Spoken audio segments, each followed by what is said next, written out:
अस्सलाम वालेकुम व्यूअर, मैं आबिद सैन, तुसी वेख रहे हो YouTube channel Abid Sain vlogs. तो जनाब असी अज निकल रहे हैं शहर जा रहे हैं।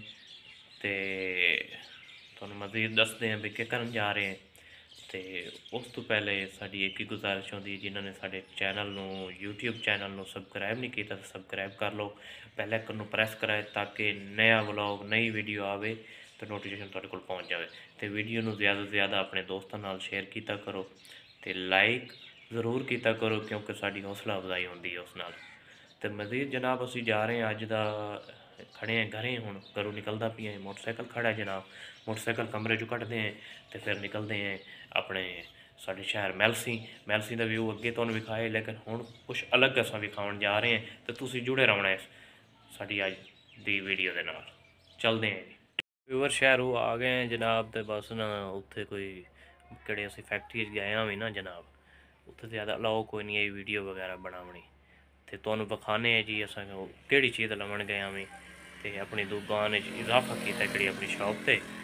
तो वेदे पे हो जनाब मेरे पिछे ये जनाब असी जुतियाँ रख ली एक साइड ते खड़ी आई ना साइड, उत्थे जनाब जुतियाँ मैं बैक कैमरे नाल जनाब नू विखाना।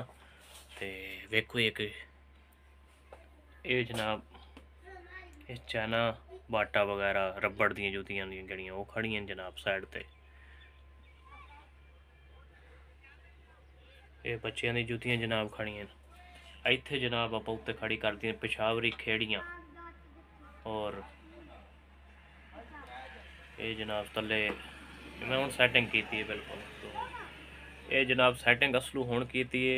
ये नवे नवे मॉडल नवे नवे शूज़ आए हुए बेहतरीन ब्यूटीफुल शूज़। ये वेखो जी ये शूज़ माशाअल्लाह बच्चों दे हर किस्म की वैरायटी साढ़े कोल मौजूद होती है जनाब। ये वेखो जी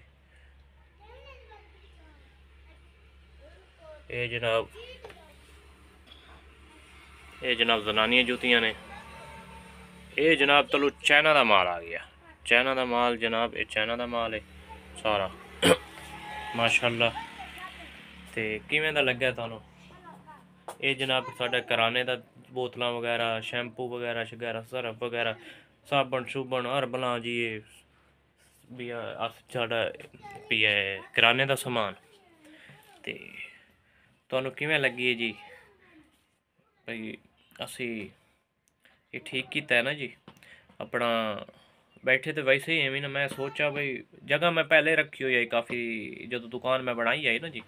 मैं व्यूअर मैं पहले जो दुकान दी अलमारियां बनवाइया ना सारियां, तो उस टाइम मैं ना जी ये साइड रखी आई, ये वाली साइड, ये साइड वेदे पे ये साइड मैं पहले बचाई आई नुक्कर भाई इतने अलमाड़ी नहीं होनी। ये वेखो जी ये डब्बे सारे जुड़े पे उन्होंने, ये एक सैंपल है भाई 8 नंबर है 7 नंबर है, वो सारा सैंपल उत्थे नुक्कर है, बाकी केड़े नंबर ने वो टोटल ये पैन जनाब। तो ये पहले सोचो यार मैं साइड रखी हुई अलमाड़ी, तो मेरे बकायदा शीट भी पई है, लेकिन मैं शीट शूट नहीं लवाई।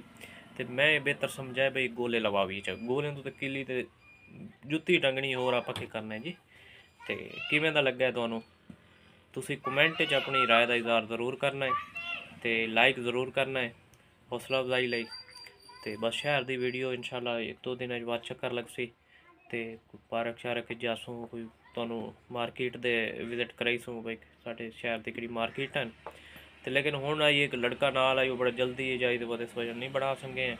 बस तुहानू विखा दिता है भाई इस काम नू गया में, होर कोई काम नहीं किया, असां ऐ ही काम किया आपका माल चाहे तो माल चाहत लगे। उंज मैं पहले भी चाहया भी माल, लेकिन थोड़ी इजाफा किया माल कोई नवे वैरायटियां आई हुई वो खरीद आए हैं सैंपल। तो ओके जी फिर अल्लाह हाफिज़, नैक्सट वीडियो इस तो बेहतर कोशिश करसूँ बनाईसूँ जी।